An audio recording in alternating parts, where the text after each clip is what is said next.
Well, howdy, friends and neighbors. Hope you're all doing well. I see that we are all in here for another Monday night. Welcome back. I see a lot of friendly faces in here. Cole and Gary and Aaron is here, our fearless mod. Make sure you give him a hand in the chat, please. And if you have any issues, direct them to Aaron, or if I happen not to see you, let me know. Super chats are open. If you want to make sure that I see what you're asking, hit that super chat. Leave us a small chunk, and I appreciate it very much. But please make sure that you leave your question, and I'll get you something for it right now, tonight, as we go live. Tonight's beer is my triple. It's a Belgian style. It's something that I really like, and you'll be able to have the recipe for it pretty soon over on the RGR Craft channel that I'm doing with Mike Munhall, expanding our beer coverage as well. So for those of you that like craft beer, there'll be that real soon as well. A couple of takeaways here. Getting aimed towards getting the memberships online. We're hoping to do that by the first game of the season. So you guys are going to get some behind the scenes thing. The members are going to get some perks. They'll have special icons that show just how committed you are to the channel. They change your icon in the chat, and that's always cool. You'll have a special set of emojis. And then we're going to start the behind the scenes stuff where we're going to develop a couple of different ways that you can have interaction with me and the rest of the RGR team, not only in here on the live public chat, but a special members only as well, where we're going to see you and we're going to take your questions live and that kind of thing. So it's going to be super cool, but it takes a little doing to get up to. And we've had a couple of hiccups lately. The team has as well with the opt-outs. I saw some questions in here already. If you are new, make sure you like and sub right now. Click that bell notification. And if you're in the chat, put a couple of question marks before your question. Really helps me pick them out so that Aaron doesn't have to go sending, smoke signals and flares at me. That said, first one tonight from Cole. How are you, Cole? How much, if at all, does Damien's opt-out concern you? I think CEH will make even the ones who want Kareem Hunt forget about him. That's a very good point. It doesn't concern me too much until we get to the end of the season. We all know that Damien peaks in the offseason. In the postseason. But it's going to be a story of attrition, really, and how you get through the season with the backs that you have. I think they're going to take it on the safe side and take 4 into the season with them. And then that leaves you a little bit of room for injuries, for anybody getting the virus and having to be out. I think that's going to be important as well. But I think they're going to be all right. It's going to come down to who's healthy when they make the playoff run. And that's when they might, depending on the situation, be wishing Damien was around. But I do like your point about Kareem Hunt. Kareem Hunt is going to play second fiddle to one of the best backs in the league, Nick Chubb. And I like Nick Chubb. I think hopefully that will put it to rest, because I do see a lot of upside for Clyde Edwards-Helaire, not just this season, but definitely next and going forward.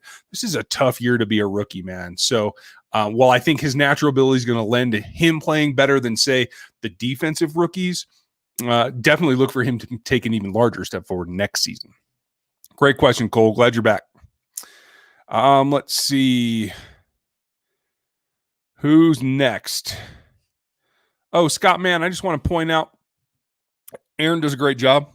That was Dan Harms who did the interview with Pringle. So I want to give Dan credit where credit's due. Oregon Chief Chris, how are you, buddy? Do you think the NBA model is better than MLB for opening up? I don't see how anything but a bubble will work with how easily this virus is spread. And that's a fair estimation. I think what you've seen so far, maybe not be comparing apples to apples. The NBA is certainly taking it serious, and being serious about it definitely lend yourself to doing better with it. I like what the NBA is doing. It is a luxury the NFL doesn't have because of the roster size and the staff size that is different between the NBA and the NFL, but more power to them. They're taking their advantage and pressing it, and I think they should.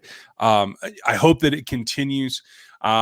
I like what the NBA was able to do. Obviously, the facility is special in being able to house everything in one spot. Kudos to them for doing it. But again, they're taking it seriously. I feel like what you saw with, was it the Marlins and baseball in general, I think I saw another baseball opt-out this week, but I think for the most part, they weren't taking it as seriously when they first started their season. And that definitely changes things. It makes you wonder, can this be done for anybody who's a little lax, who's a little bit too relaxed about it, and I agree with you. This is a very easily spread thing. That's why we've seen the resurgence. I'm a little concerned about the future as well. The teams are super concerned. And if you saw any of the media that the Chiefs put out, they're sitting in meeting rooms with full face shields, goggles in the whole 9 yards. That is being safe. That is taking it seriously. And maybe some would complain it's a little bit overkill, that you shouldn't need that much. Well, better to be safe than sorry, right? The question is what happens when you're outside of the facility.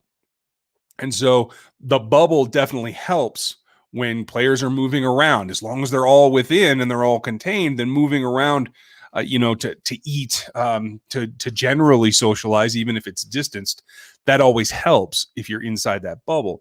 One of the things that the NFL is going to have to worry about is what the players do when they're not at the facility.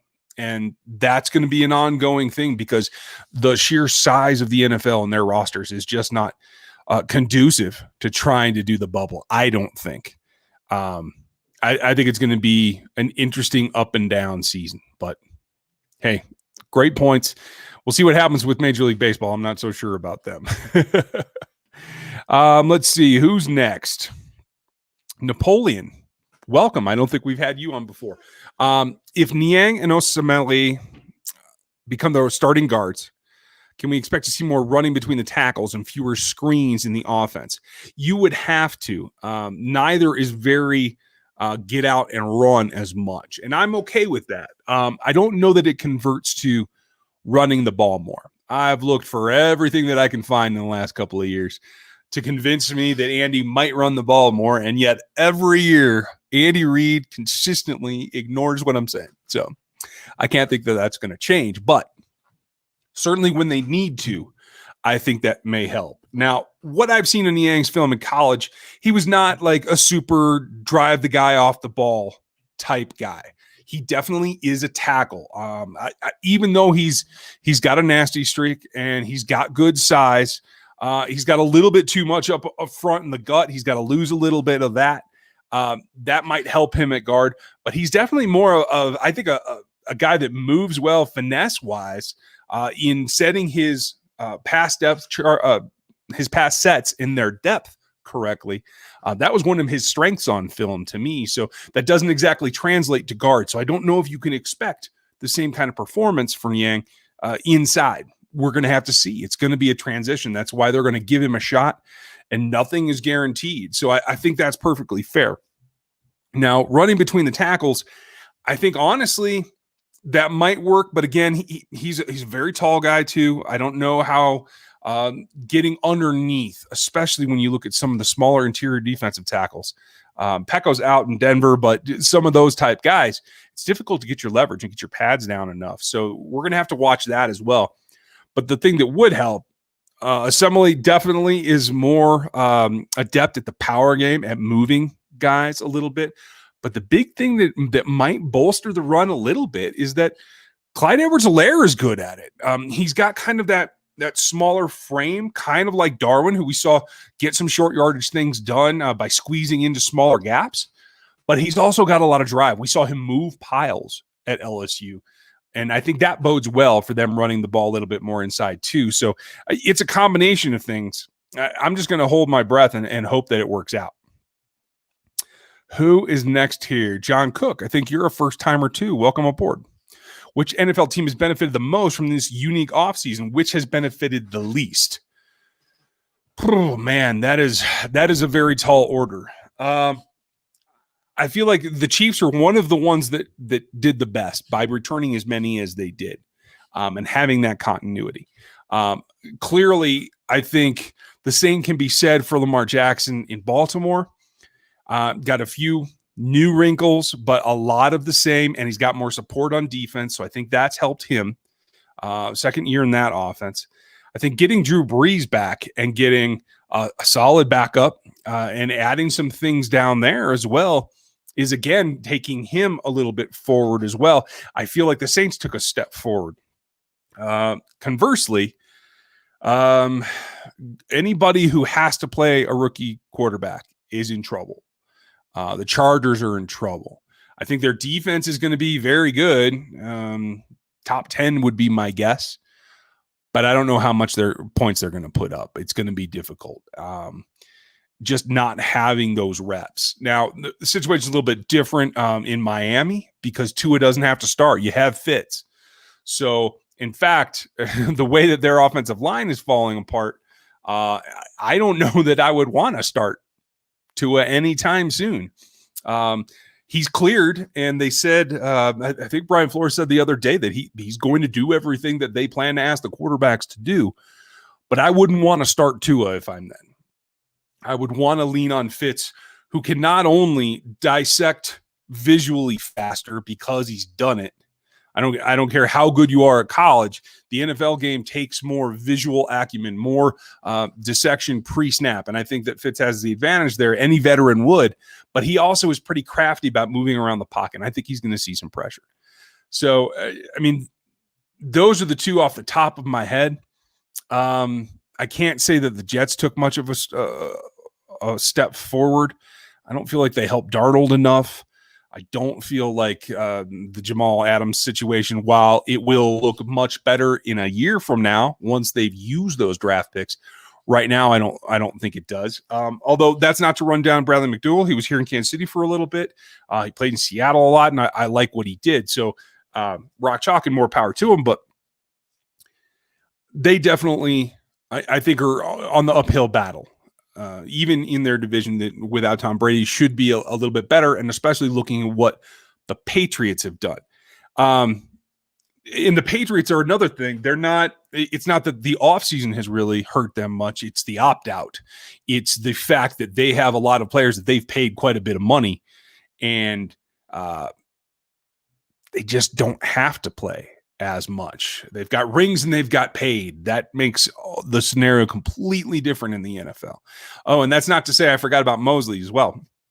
So CJ, you pay him a lot of money, and I think I heard today that he got 10 million of his 11 million for this season up front. So he's done. He's not losing anything by putting off the $1 million base salary. That makes a whole lot of sense. It's difficult, but I think that's going to be a tough one for them too. So that's where I see it, John, just off the top of my head. James Raymond, how are you? Sure, I can explain to you what those two are. And they are specific to the 4-3 defense. Sam is your strong linebacker, going to line up mostly over the tight end, somewhat out on the edge, and he's going to set the edge sometimes. He has to be able to do that, but he also has to be able to turn and run with that tight end, or definitely out to the flats with the running backs. There's going to be changes up in assignment, but he's got to be a bit of a stronger take-on player than the Will does. The Will is obviously on the other side of the formation most of the time, although you will see them stacked if they go to anything like the old Bear front. You'll see them move around where they want to stack some of those linebackers. But the Will is more your athlete. He is a Devontae David, not Adams. He is more the speed guy, the coverage linebacker, quote unquote. That's where you're going to see Willie Gay on this team. Hitch is going to be a hybrid of them. Hitch is the middle guy because he can do a little bit of it all. He could play Will if he had to. I don't think he has the speed and the range for that, where Willie Gay definitely does. The question is going to be is how interchangeable are they going to be? Willie's got good size, but I really don't think that he fits a Sam. I could see him and Hitch switching Will for middle back and forth. They're definitely trying to work on him in terms of blitz packages, technique and timing, especially. I can see a lot of delayed blitzes with Willie Gay Jr. That's what I would do. He's got the speed that you can let the offensive line think that they're set and then attack at the half-second mark or the 1 second mark, because he has that acceleration that gives him the edge to still, especially if he's unimpeded, if the offensive line sets, those delayed stunts are what's going to really, really work for Willie Gay Jr. And it all flows off of being in the base. Now, this isn't a team that plays the base all the time. So that's a tough one. And we'll never know until it happens. But once it does, we'll see just what kind of percentage they're actually going to play. I expect them to be in nickel 60 to 70% of the time anyway, which means you're taking one of those linebackers off. Initially, it will be Willie Gay that comes off the field just because of reps and recognition and experience. Because they do like Damian Wilson, and they should. It's just that he's a little bit limited athletically as well. So when it comes to pure passing downs, they sack the quarterback on second down, and the team's looking at 3rd and 13. It's my expectation that Willie will be on the field, not Damian. So that's kind of the difference there. Let's see. Question marks, folks. Try to remember those, and we will get to that. Okay, Curtis, how are you? Would the player that opted out and got the $150K stipend from non-guaranteed monies have to pay it back if he was cut? No, because technically that is an advance against his next year's salary. If it were this year and that were his salary, he would have already accrued whatever he was going to accrue. It wouldn't be a penalty. You won't have to pay it back. It'll be, my guess would be, it's like if you cut a guy after the first game. He made his game check week 1. I would think of it similarly to that. Now, I haven't seen the specific language on that. I don't think that's been released in the negotiation about what the opt-out really means, but that's my understanding so far, Curtis. If I can find that information through anybody that I know that has it, I will try to do that, but that's my understanding right now tonight. Let's see. Who's next? Nice to see everybody in here. Steve and Carlos. Hog Farmer, you made it. Spicy, how are you? I'm looking for questions here. And of course, Natalie, nice to see you. How are you? Greetings down there in Kentucky. You know, you're actually down there by Danilo. We'll have to call that out. I think Danilo DiGiulio is going to come back. And come season time, he should have something for you on here. We're going to look to do a video tailgate on either Sunday mornings, or maybe we'll put it out the night before if we need to pre-record. But we have some stuff cooking up there for the season. I think you guys are going to really dig for your pre-game rituals as well. Tactics, how are you? You calling Steve Bonneau a foodie made me look up what you meant, and now I hate him more than ever. Don't hate the guy. I mean, he was a little arrogant there, but, you know, it is what it is. We should stop dissing Lynn Elliott from the 95 game when he couldn't pass the ball for nothing. Yeah, well, I get it. You know, sorry to spoil your opinion on Bonneau there, buddy. Chris, Oregon Chief Chris, is there some point where they just err on the side of caution and cancel the season? They are learning more about the long-term effects and would hate to see PM or anyone else get long-term damage just to play the season for the league to make money.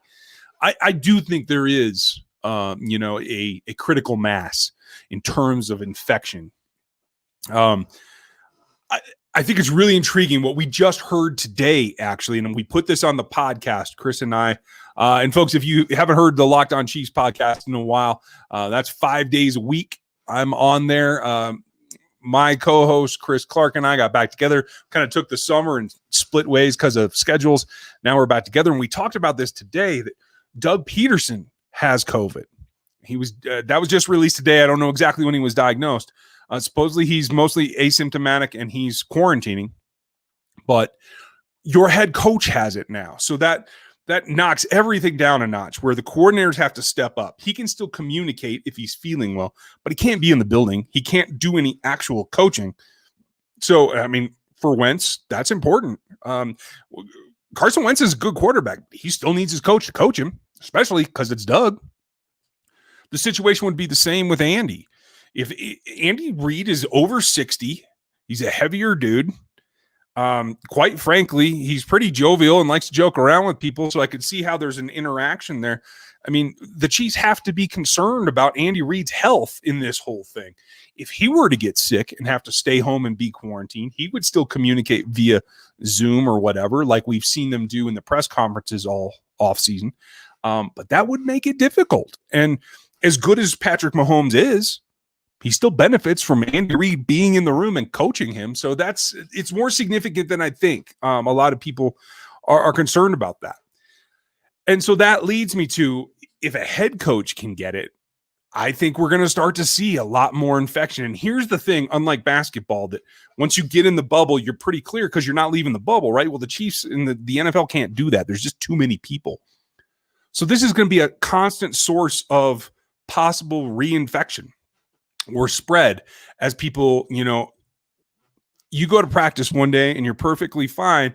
And you're going home and you stop by the grocery store and somebody sneezes on you, or, you pick up food, or you do X, Y, or Z, or you get the kids from school and there's an outbreak at school. All of a sudden the player is exposed, and then every player that player is coming into contact is exposed. That's the kind of stuff that can happen. And so it's going to be a constant thing. There's going to be cases all year long, I think. And it's going to be about, is there just ever a point where it gets to enough? And if it does, if it hits that point of critical mass, I think they could definitely cancel the season if it gets to that. I do expect to have some games canceled. I keep saying I think the Chiefs are going to be 10-2 in the regular season because I think they're going to have to cancel some games. I think at some point there'll be an outbreak and they'll have to shut down the schedule for a week. And maybe that just means they just don't play that week and they go on to the next. Maybe they bump it and try to extend. I don't know. They'll have to deal with that. But at some point, there's going to be cases. And so for me, I think if I'm the league, what I'm concerned about is getting to the point where teams can't play. So that's like the first major milestone. There's all these protocols in place.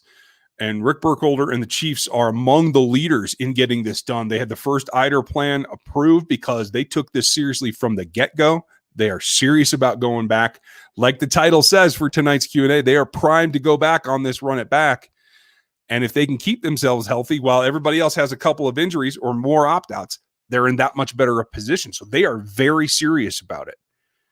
And if they do that and they can stay clean, they might get to the point where there's another team on the schedule that has an outbreak. And if they get enough players sick, there are going to be teams that have to forfeit games.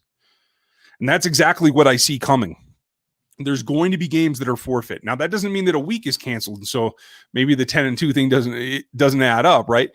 But there is a possibility where they have to just pause the season. I will not see them cancel the season until it is dire, where you have 4, 5, 6 teams that are unable to play their games or have too much COVID that they can't actually put a team on the field that's healthy. As long as all the teams are decent at carrying out the protocols that the league has put out, then you should see teams that have some cases but don't have the whole team get sick. So you should still have a roster good enough with enough guys on it to put a team on the field that's healthy. And that's going to be key.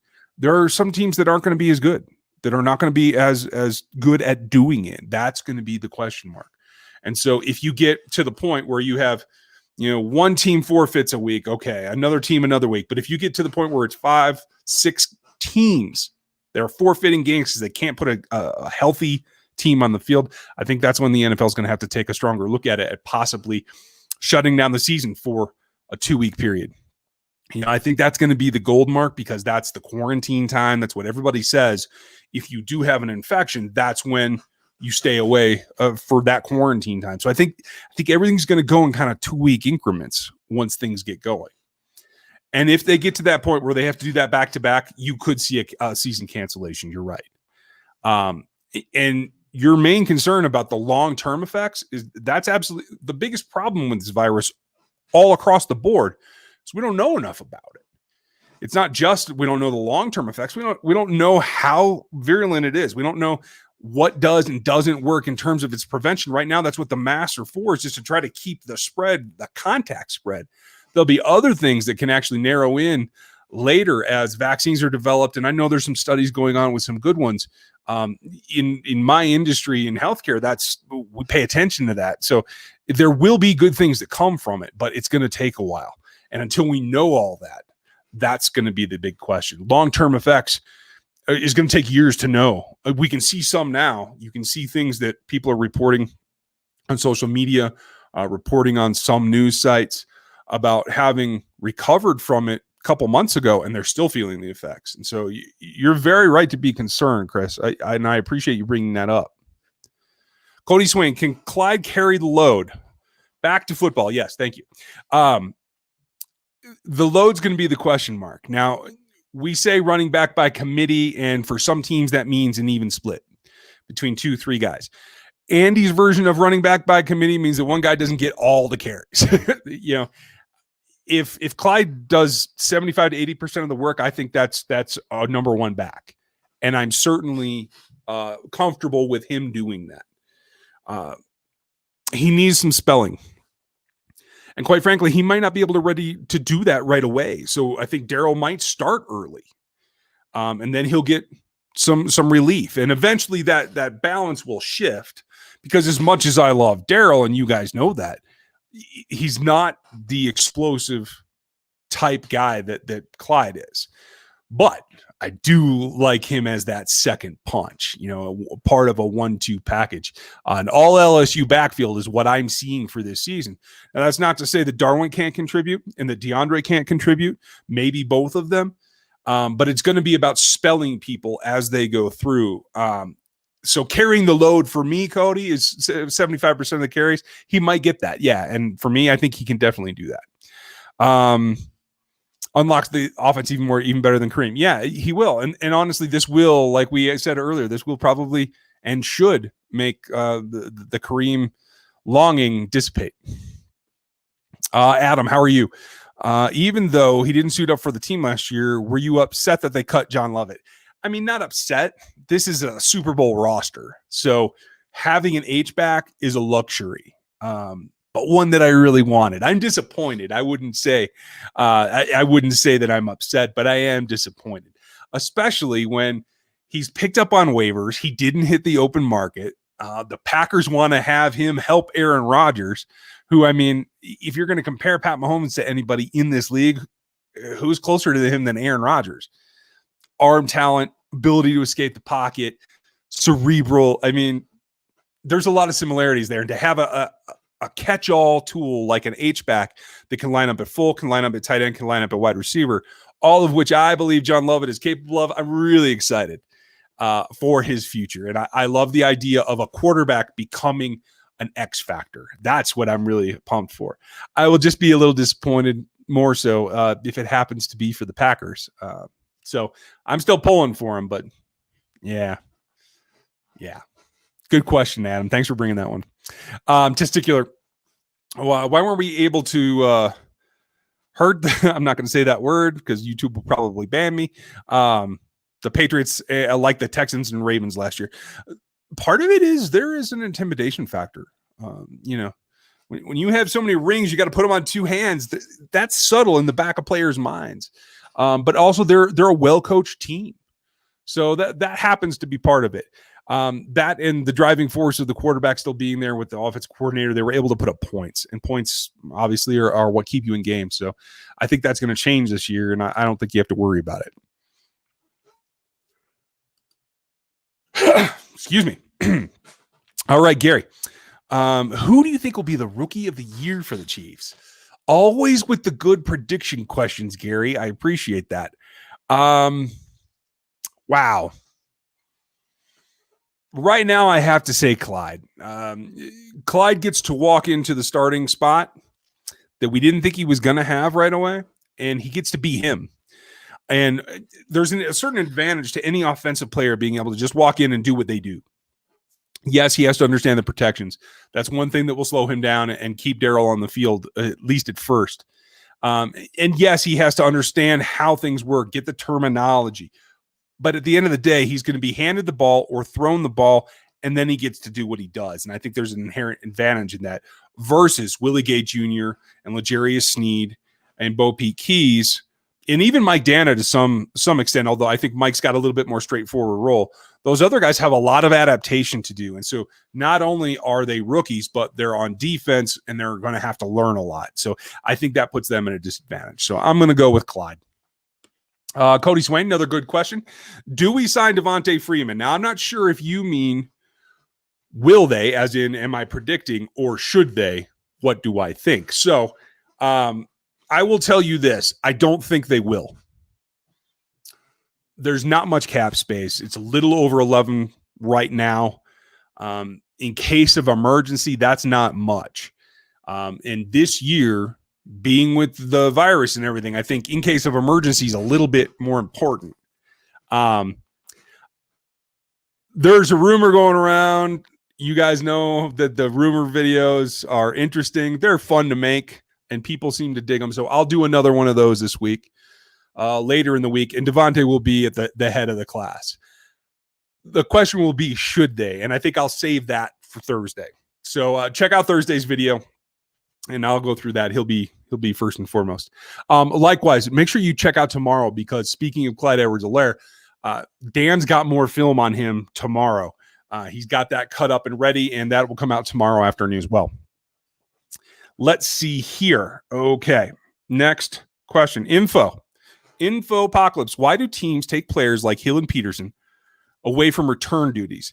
Seems like taking them, taking a snap off from wide receiver duties would be worth a kick return where they are guaranteed the ball in space. They are guaranteed the ball in space if it's a clean kick, but the kick rules have changed to the point where you're getting a lot more touchbacks. And quite frankly, I think they said last year 63% of the concussion injuries happened on kicks. So it is definitely more of a risk to put your star or even just a good player on offense or defense and take them away from that, where if they get hurt on a special teams play, you don't have them for that side of the ball. That's the big thing. As the more a player's role grows on the offense or the defense, the less likely they want to take a chance in having them be hurt possibly out there on a kick. It's just not something that they want to do. So nothing against them, just the way that it works. Okay, looks like, I got to scroll.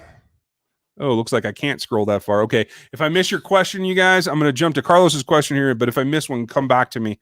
Looks like there's a problem with the scroll here. Carlos, besides the modified face guard and the updated helmets, do you think that they should mandate gloves and long sleeve jerseys to limit contracting the virus?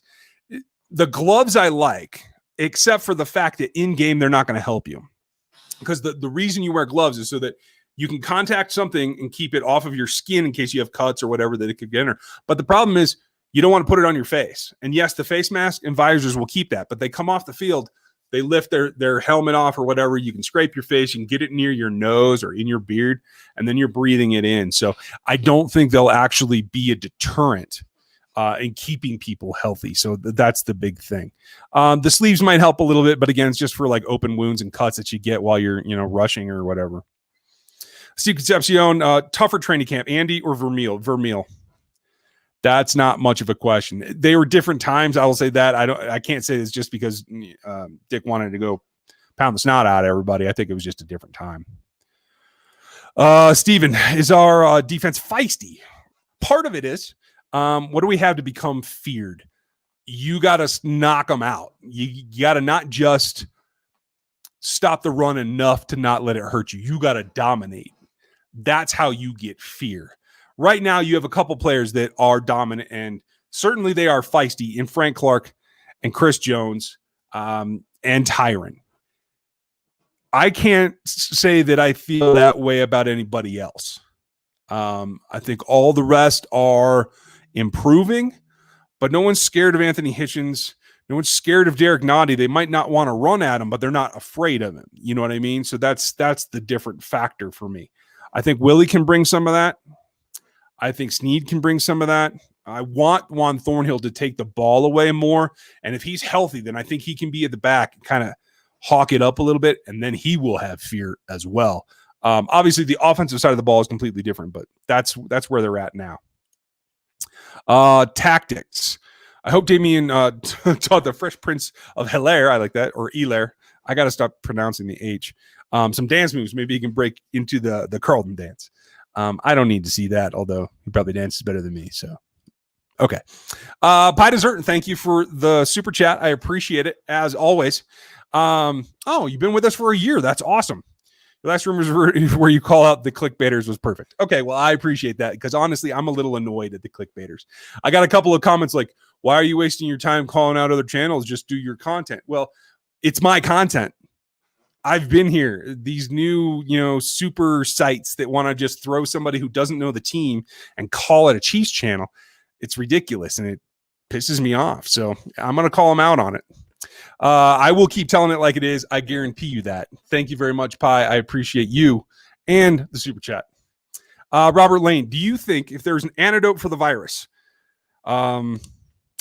it's not like an antidote kind of thing. There might be a vaccine to prevent it. That they will allow the players to opt-out players to return. No, they will not. In the CBA negotiations, it is a one and done. If you choose to opt out, you're out.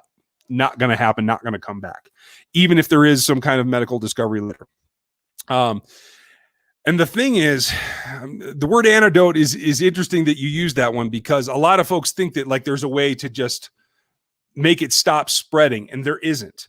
It's going to spread. The difference is you vaccinate people so that they don't become sick and they don't allow it to replicate where they become a carrier and spread it to others. That's what the vaccines are for. So eventually, I think they're going to get to that point where they can stop the spreading. And then things will be a lot safer. But according to the language that I've read, they will not be letting opted out players come back this season. Sorry, I thought that was a question.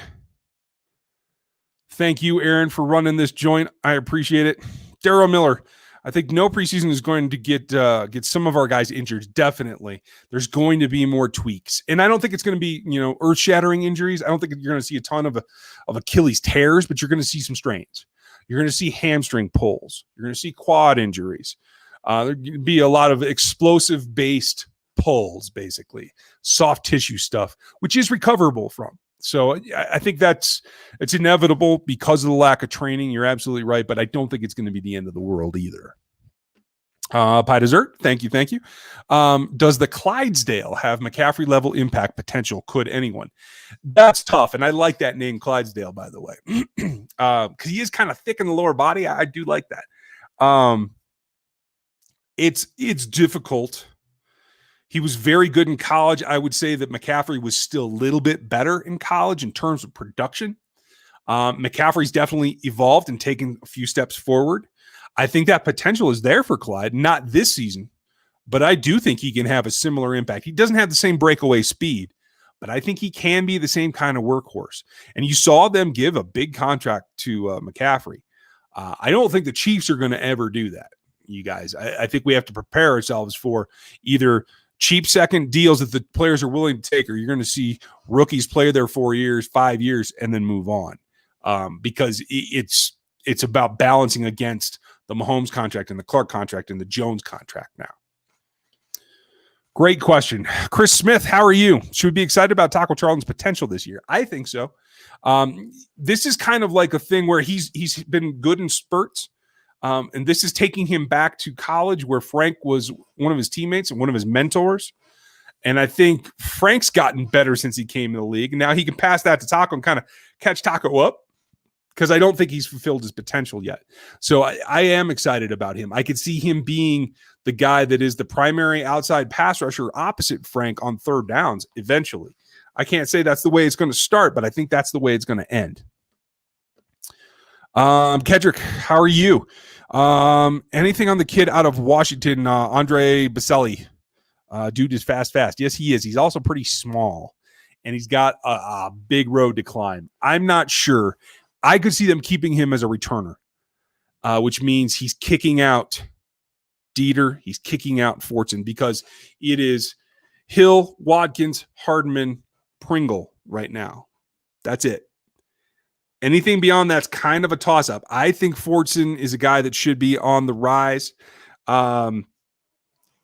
Pushing beyond that, I like Kalijah Lipscomb. I think he's a better route runner than Baselli. but he doesn't have the speed. So it is a toss-up. But if you're going to keep a guy to be a primary returner so you don't have to put Hardman out there like we talked about before and risk injury, he might be the guy. Great question. I look forward to seeing him. And if you guys don't know, I went to the University of Washington for a little bit, and I do kind of pull for them still. So I'm with you there. Ken Cavanaugh, does CH being the starter affect who the team uses as a backup quarterback? No. They'd be all in on protecting Pat. The backup quarterback's just going to be in case of emergency break glass. I'll be very interested to see what happens, to tell you the truth, because I think they like Jordan as well. So I can see them wanting to keep him around, and maybe not both the veterans. So we'll see. Good question. Gary, Lamar Jackson is not a great quarterback in big, meaningful games, and he was number 1 in the top 10, and he hasn't beaten Mahomes either. Those are very good points. I think Lamar Jackson is a good quarterback. I don't think he's a great passer. I think he is an excellent, elite athlete. So that balances out a little bit. But, yeah, I would not have put Lamar above Patrick. No one should be above Patrick. I don't think, honestly, a lot of players feel like that. I wonder how it got skewed that way, and I'm not going to theorize because I don't need to do conspiracy theory corner on here. That's not my thing. I think if you were going to argue Russ, I could see that being an argument. But at the end of the day, regular season MVP, Pro Bowl MVP, Super Bowl MVP, and a championship in 2 years. There's nobody better. Not even Russ. So for me, it would have been Mahomes, Russ Wilson, and then Lamar. Might have been Aaron Donald and then Lamar, now that I think about it. Ray Booth, one question I've had for the last couple of years. Justin Houston is one of my favorite Chiefs of all time. One of mine as well. Why don't people give him cred I believe he deserves? It's one simple reason. He had his breakout season, the 22 sacks, in the record books, and will be for a very long time. And then he didn't do much.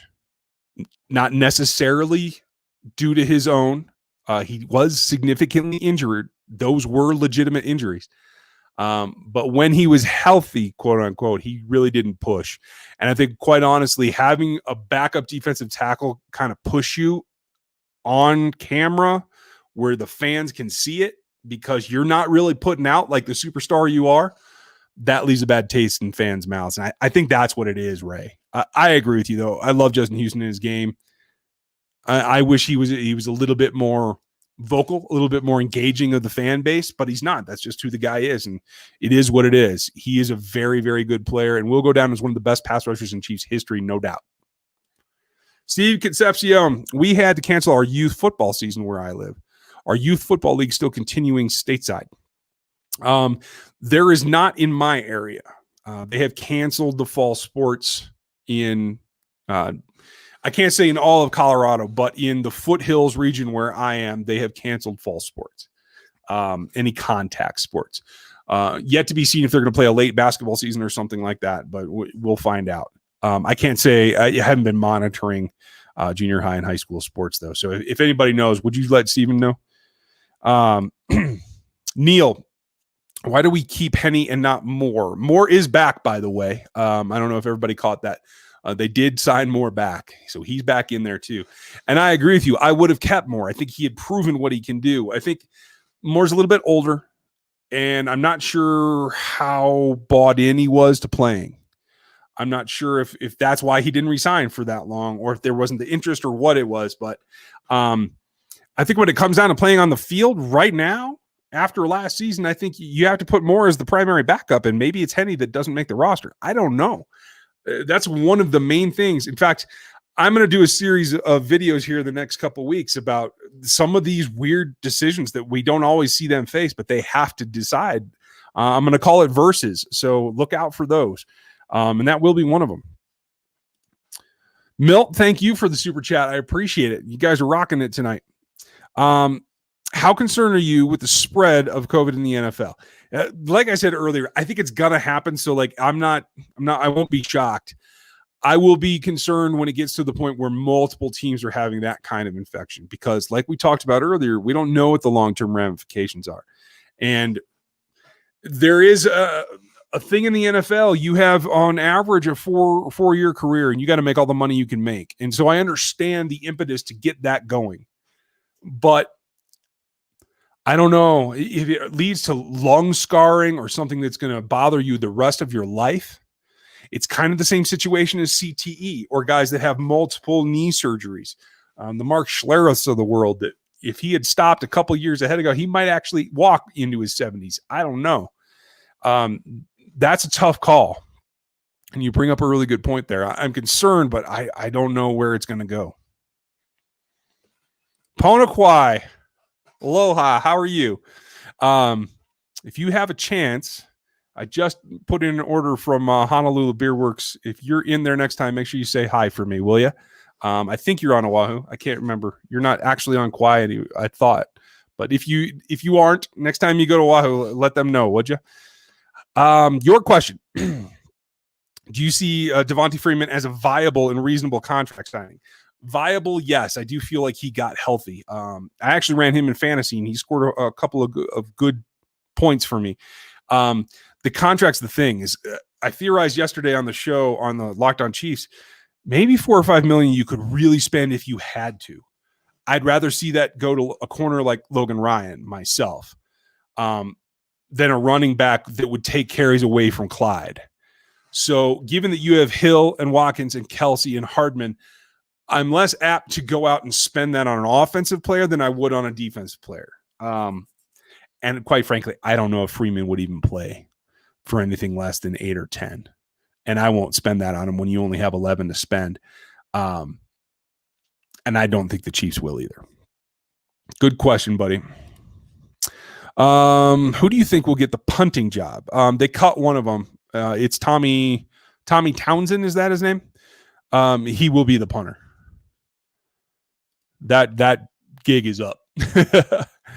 Is Moore on the roster? Yes, he is. What's your outlook on this year's defense, given the players that are returning, knowing Spag system and how it added pieces? It's a great question, Norman. And like I said earlier, I'm sorry to hear about what you're going through too. I'm optimistic. I feel like they could finish in the top half of the league, 16 or better.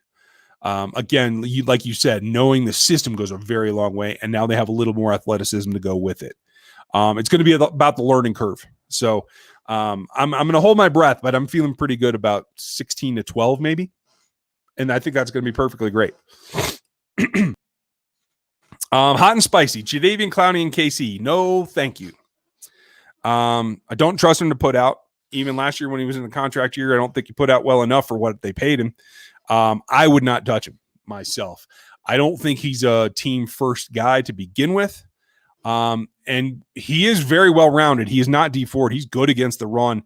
I just don't feel like he's going to get a premium pass rusher salary, and he's not a premium pass rusher in my opinion. So I wouldn't do it.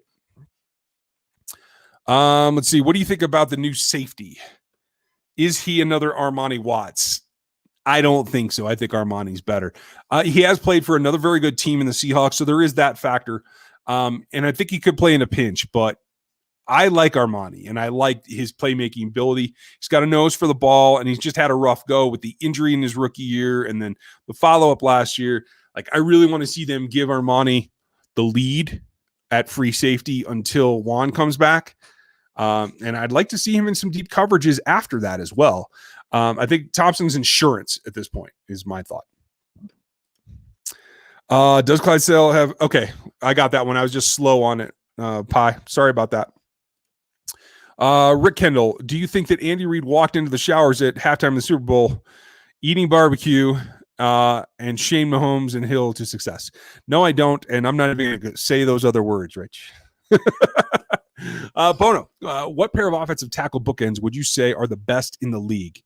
Where would you play Schwartz and Fisher comparatively to the top two? Let's see.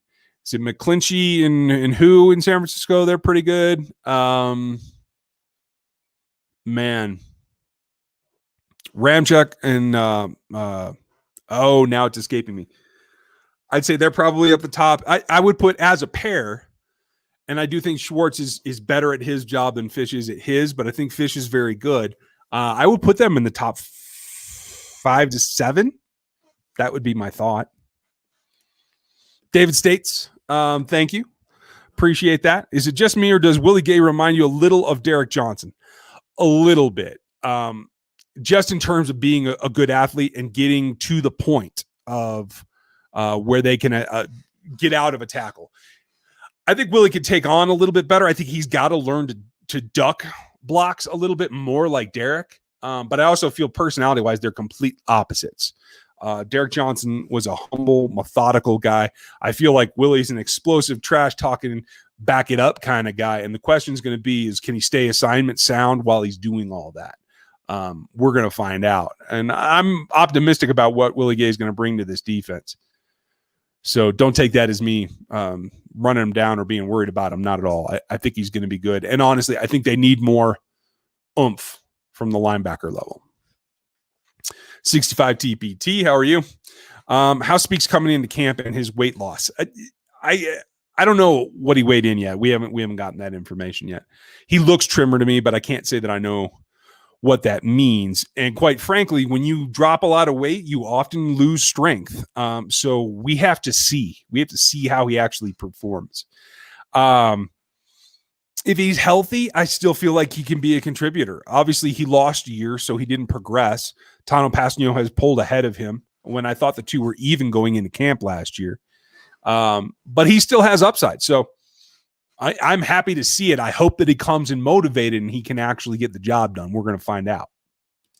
Pono, if Devontae were to sign an affordable 1-year contract, would you see Andy utilizing he and CEH? It would be awesome. Yes. I think that would just go against what Andy wants to do. Like that would be more of a true committee where they would be like more of a 50-50 split. Because you wouldn't sign Devontae and not give him half the carries. You know what I mean? But affordable has to be like $4 million or less for me. And I just don't think he's going to do that, man. It would be kind of cool. I want to see them run more split backs, period.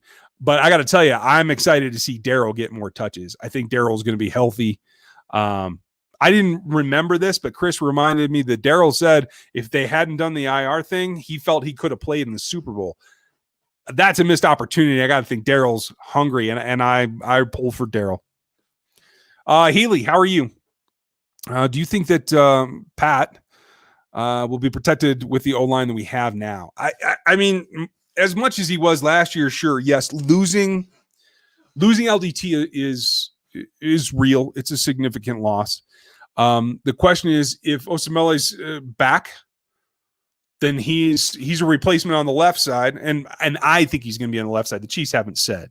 They could be trying to plug it in right at right and keep the right side solid. And I think he's comparable, if not a little bit better, if he's 100%. I don't know if he is. So that still leaves the other guard spot, whether it's right or left, doesn't matter. Pat's used to dealing with it. And so it's going to fall on who gets the center job. And I think Austin Ryder's in for more of a battle than anyone's letting on, but that's just me. But no, I think it's going to be fairly similar, that his protection will still break down at times, and he's going to have to flush the pocket and take care of things. The Ravens, he's going to be running around. I'm all but certain. So I think you're going to see a lot of what we're kind of used to. It just might be pressure coming from an opposite direction. Let's see. Cole's back. Once Eric Bieniemy leaves as OC after this year, if Mike Kafka leaves also, who do you see filling their spots? We may need to look at the NCAA ranks. I don't think they're going to go to the NCAA. I'll tell you that. Joe Blameyer would be the next guy. Bieniemy, Kafka, Blameyer, who is the quarterback coach, technically assistant quarterback coach or whatever. And I know people were asking about Kafka last year. I don't think Kafka is in a position to get a job. I mean, the Giants hired a special teams coordinator, so what do I know? That makes no sense either. I think the Giants are in for a rough season. But I see your point. I don't think they'll go to college because while it might have some draws, like what new wrinkles could they do? I think Andy's got such a coaching tree around the league that he doesn't need to do that, and I don't think he will unless he has to. So I think it's more likely that you find a young up-and-coming assistant from Philly or Baltimore or Washington now, because Ron's there. Guys that will vouch for their assistant coaches to Andy that Andy trusts. Those are the pool that they're going to look for. I guarantee it. That's the way this league works for the very most part. And I think especially with Andy, he wants to keep it in the family tree. You might even see some Bears be options, but I think Matt's struggling a little bit up there. And I think he's got to get it turned around before that's a reality, but that's just me. Let's see. Michael, how are you? Is Clyde the front runner for Rookie of the Year?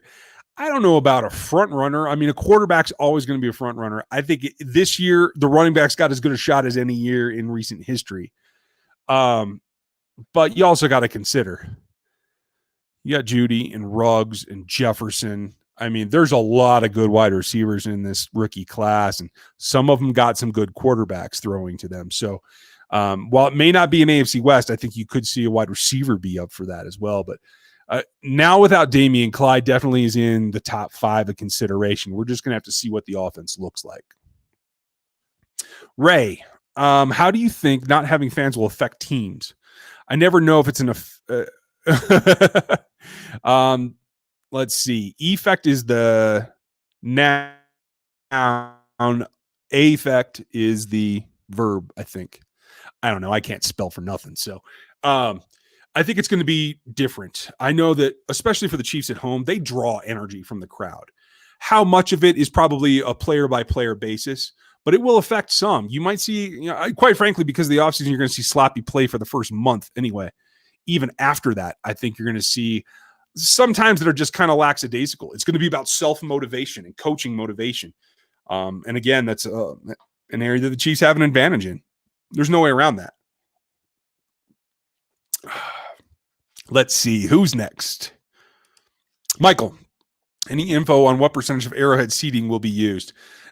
I don't think it's been set in stone yet. There's a lot of variation, anywhere from 20% to 50%. I've seen reports everywhere. Until they make a solid announcement about the policy, I don't think we'll really know. Let's see.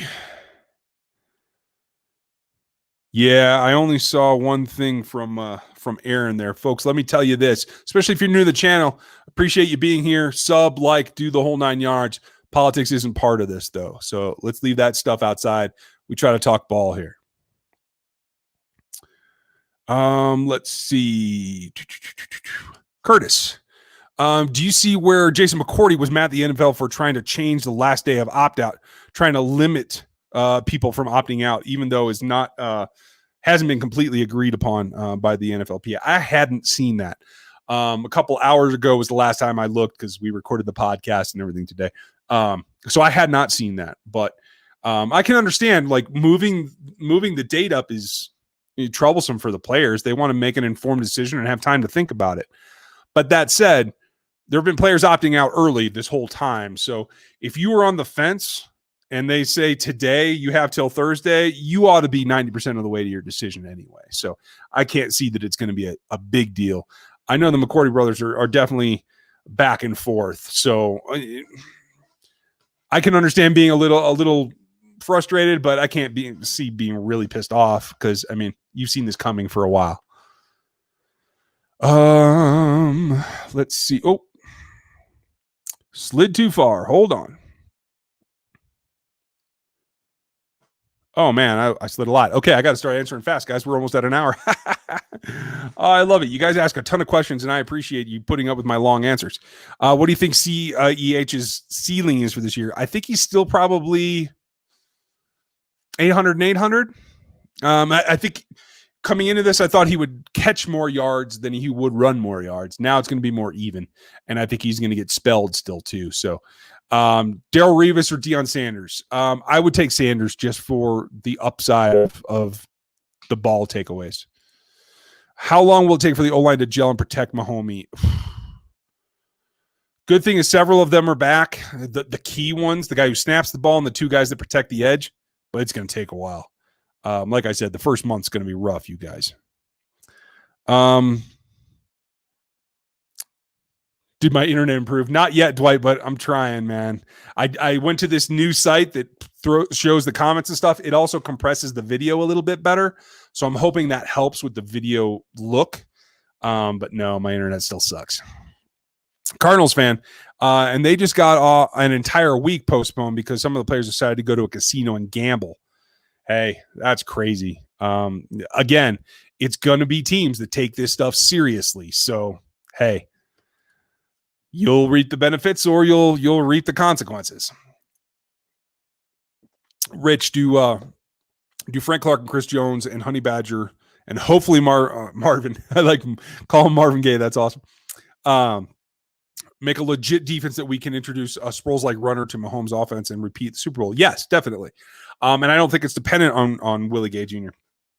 I think the three core guys and solid linebacker play will get it done again. It's going to be about what the other defenses around the league do to kind of stymie Pat. I don't know if you're going to see the deep balls anymore. I don't know if you're going to see the yardage as much. I think they're going to play a lot of deep cover fours, and they're just not going to let them get behind them.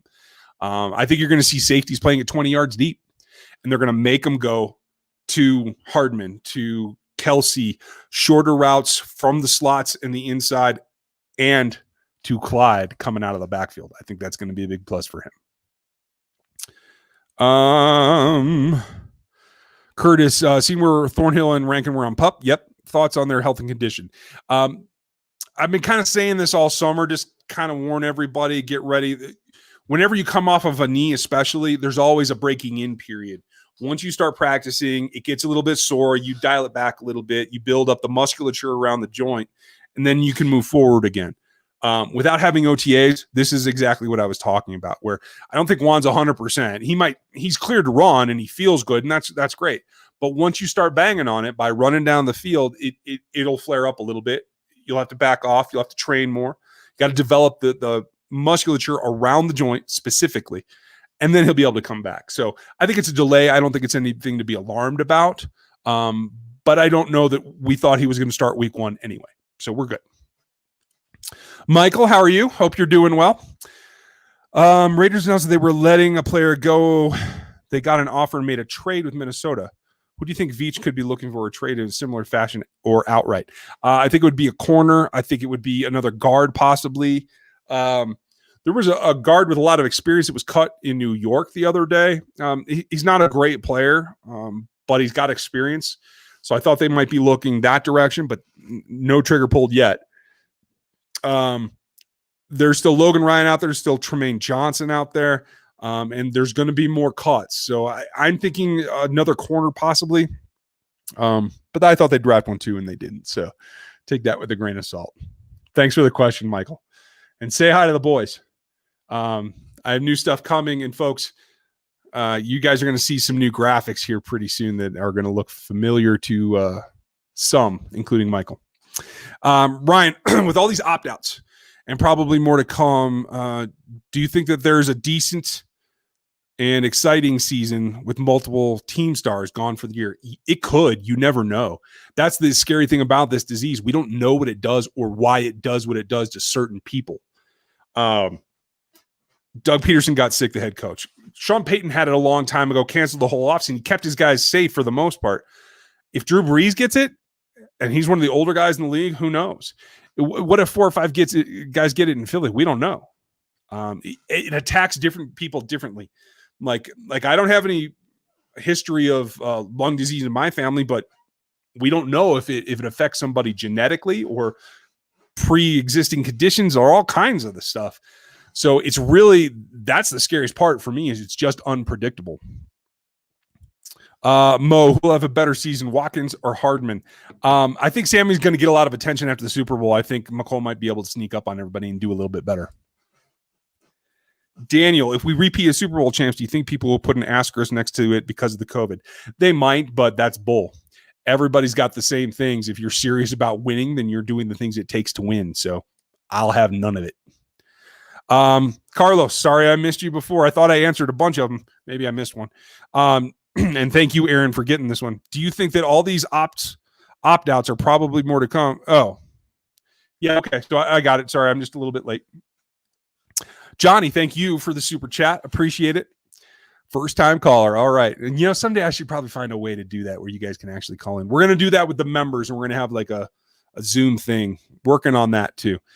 So guys, consider it. There's going to be a bunch of tiers for the membership. Some are going to be super cheap. It'll get more expensive as it goes up, and you'll get a little bit more access and special stuff. So we'll get there. What do you think about the banner reveal ceremony? And will it likely be no fans? I think it will be no fans. I think they're going to want to do it even if there are no fans. I know that kind of sucks, but they want to celebrate the victory before it becomes another season and another champion if it's not able to be repeated. So how many more years for Hill and Kelsey? I think Kelsey's probably going to get another extension. I think it's probably going to be 3 or 4 years, and that'll probably be the end of it. I don't even know if he'll play out that long. I think he slowed down a little bit last year. We're going to see how healthy he is this year. If the cap is lower next season and a team becomes over the cap, how will teams deal with that? They're going to have to make cuts. That's the only way. The Chiefs are looking at about, I want to say 15 million that they would have to go clear right now if it went to 175 next year. So they have some work to do too, but there are some contracts coming off the books. So as part of that is going to be the normal year-to-year stuff. Jason Streeter, it's been a while. How are you? Who is the number 4 in this roster? Robinson, Pringle, or Dieter? I think it's Pringle. I think Robinson's after that, and I think Dieter's in a battle, man, with Jody Fortson amongst others, and 2 of the rookies. Let's see. Pringle would be 2 or 3 on most teams. You agree? It depends on the team, but yeah, I could see him being a 3. I don't know about a 2. I don't think he's there yet. I think he can be, but I don't think he's there yet. Mormon, if the Chiefs go and win the Super Bowl this season, can you see Mahomes holding up 4 fingers? 4? It's bold, but yeah, you never know. I wouldn't mind it. I mean, I want to see that kind of edge that you got to go do it. Casey Masterpiece, what's up? Do you think that Pringle has Joe Horn ability? Another receiver for the play for the Chiefs has only gone to the star for New Orleans.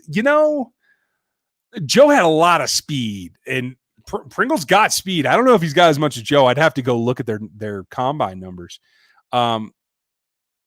I'll say this. I think he has potential to be very, very good approaching Joe Horn. I don't know if he's going to be there because of the lack of opportunity. We're going to find out. Why not? When do the Chiefs have to replace Fisher and Mitchell? It's coming. I don't know if it's going to be next year, but it'll probably be the year after that, if not. So they're both I think they're both in the top 5 of the salaries next year. So you could see something happen. What percent do you give one this year will be a Pro Bowler? It depends when he gets back. Right now, I'll put it at 30% because I think he's going to miss some games early, and we'll just have to see how he progresses. With LDT out, Iron, their options are Osemele, I think, over at left. And at right, Wiley, Rankin, Remmers would be the progression for me. We don't know if Rankin's ready either. And Rankin has played on the left majority of the time in his career. So it might be Osemele, Rankin is the backup on the left side. Yang is a backup tackle. Wiley, Remmers maybe beating each other up trying to be the right guard. Not quite sure there. What percent? Okay, got that one. Nathan, am I the only one who wants Reid to get a hold of DJ and have him show him the ropes at linebacker? I said that about 6 months ago, and I think DJ will be open to it eventually. I just don't think he's there yet. He's probably enjoying not going through camp and all that stuff. So, but I think he'll be a good coach eventually. And he said that he was interested in doing it. So we'll find out. Scott, welcome back. Will Hamilton help fix the role of Kendall Fuller gone, or is he just special teams? He's mostly special teams. When he has played corner, he has not done that well. And I don't think he has a whole lot of safety in him. So he's a special teams guy as far as anything that I've seen. The Chiefs keep talking him up like he's going to be somebody that contributes on defense. I just don't see it. So I would love to be pleasantly surprised. Kedrick, I'm going to call it that. I don't know if it's right. Sorry. If there's no season, how would the draft order go? That's the big question. Terez and Charles did a great bit on this on the Yahoo Sports podcast. And Terez, if you're out there, cheers. I think the only way that you can do it is a lottery. if there's no season or if there's a half season.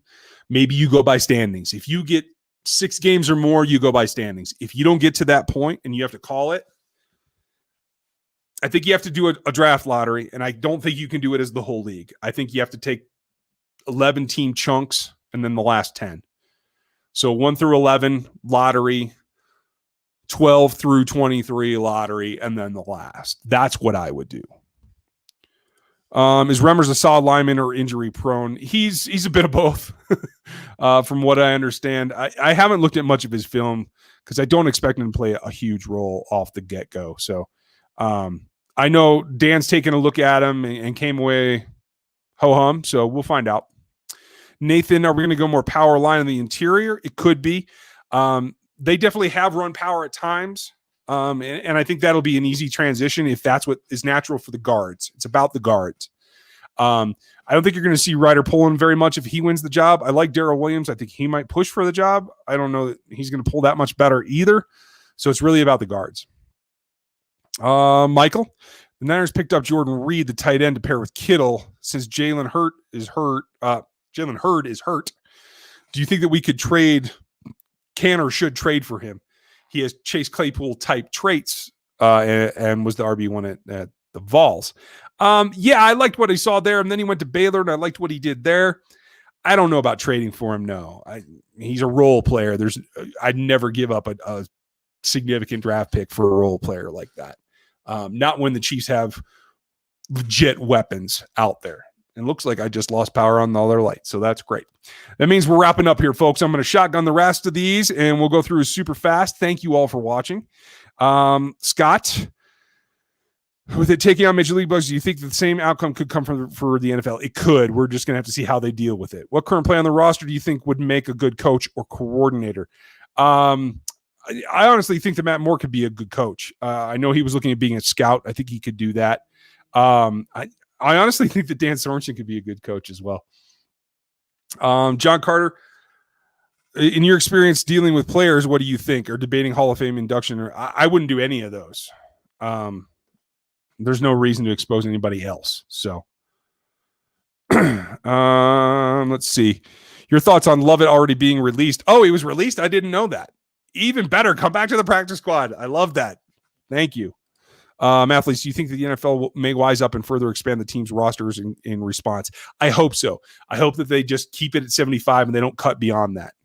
I think that's perfectly fine. Everybody gets a practice squad thing for 54 to 75, and then you have a reserve of players you can draw from that you know that you've had in your building and in your protocols, and I think that helps.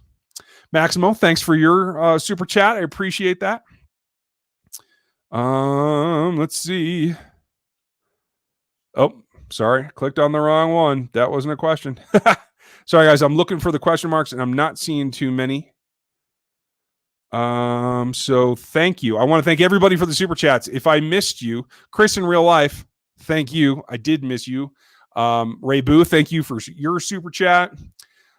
Johnny, I think I thanked you before, but thank you again. I appreciate all you guys supporting the channel.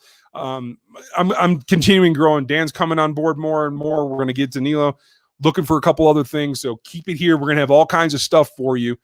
This is the Chiefs Center for YouTube, and we're going to grow this thing. Tell everybody you know it's football season. Let's grow this thing. I appreciate all of your time. Thanks for checking this one out. Thanks for all the super chats, and I'll catch you guys next week. Tomorrow will be Dan, and we'll have more content for you later in the week as well. Have a good one.